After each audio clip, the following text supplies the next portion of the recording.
Welcome to this explainer.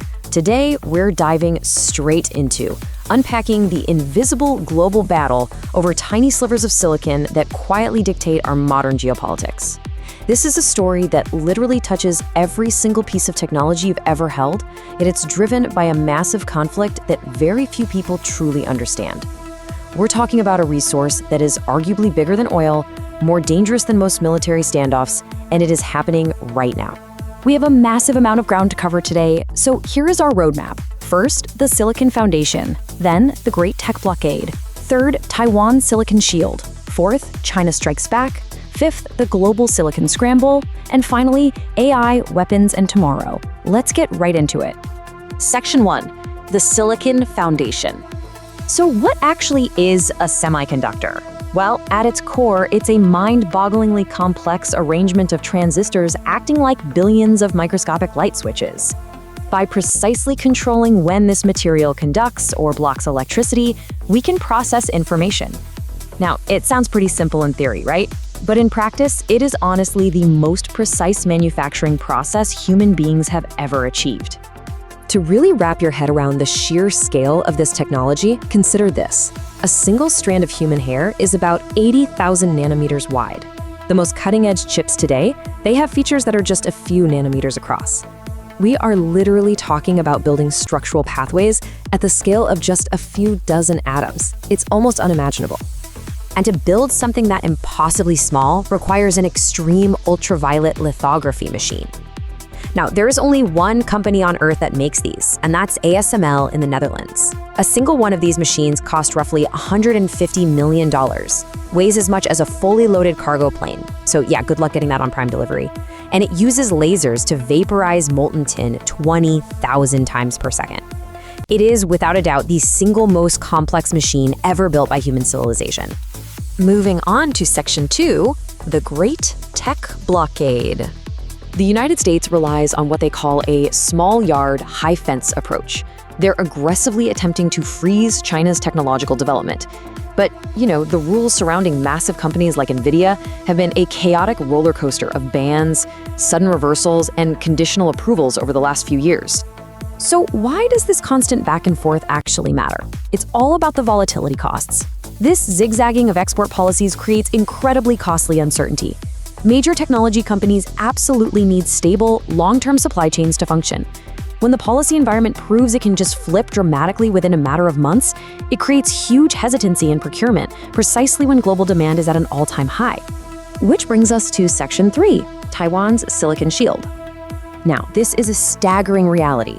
90% of the world's most advanced chips are made by one single company, TSMC, on one single island. Taiwanese officials openly call this their Silicon Shield. The underlying idea is that if Taiwan's manufacturing is so overwhelmingly critical to the global economy, other countries have a massive economic self-interest to defend it from any kind of regional conflict.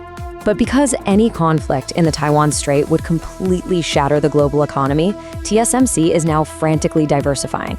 They've pledged an astonishing $265 billion to build American facilities, specifically a massive new cluster in Arizona.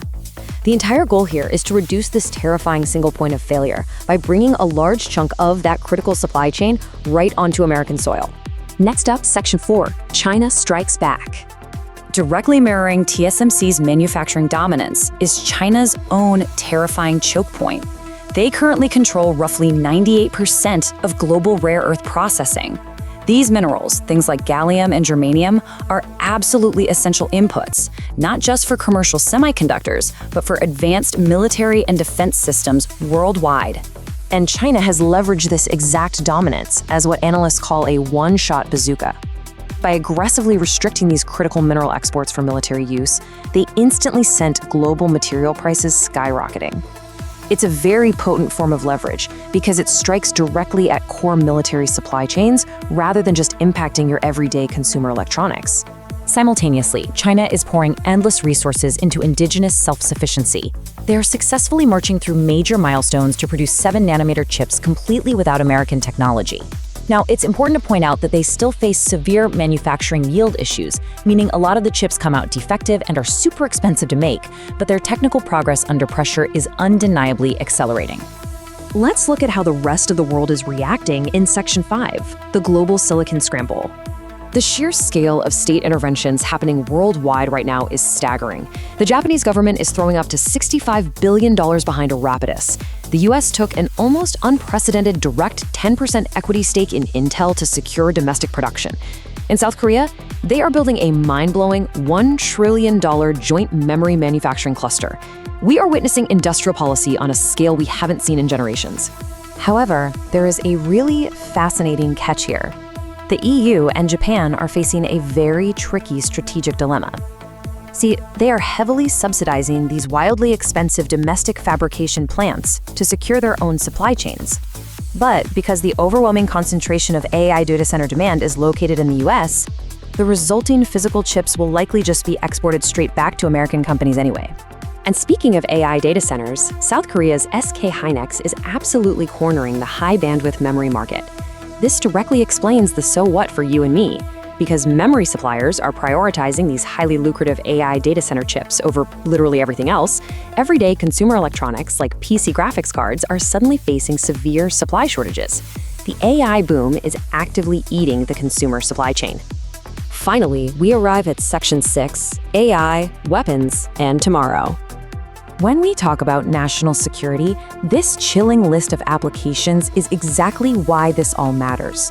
The exact same foundational silicon technology that powers your smartphone is required to guide hypersonic missiles and manage autonomous drone swarms. Computational superiority, powered by advanced chips, is actively replacing raw military force on the modern battlefield. And this military urgency is paralleled by an absolute commercial boom. Annual revenue from AI data center chips alone is expected to reach an incredible $1.2 trillion by 2028. We are talking about astronomical sums of capital pouring into this space, which creates a self-reinforcing cycle of investment, demand, and sheer geopolitical gravity. Ultimately, this combination of existential military risk and trillions in capital is forcing a massive global shift. The once integrated global semiconductor supply chain is actively bifurcating, or splitting, into two completely separate and increasingly incompatible technological ecosystems. One is led by the US and its allies, and the other is driven by China's push for complete self-sufficiency. Which leaves us with this final provocative thought to ponder. Every industry on Earth relies on this technology. As the invisible silicon foundation of our modern world literally cracks in two, can our deeply interconnected global economy actually survive the fallout? It's a question that is absolutely going to define the next decade. Thank you so much for joining me on this explainer. Until next time, stay curious.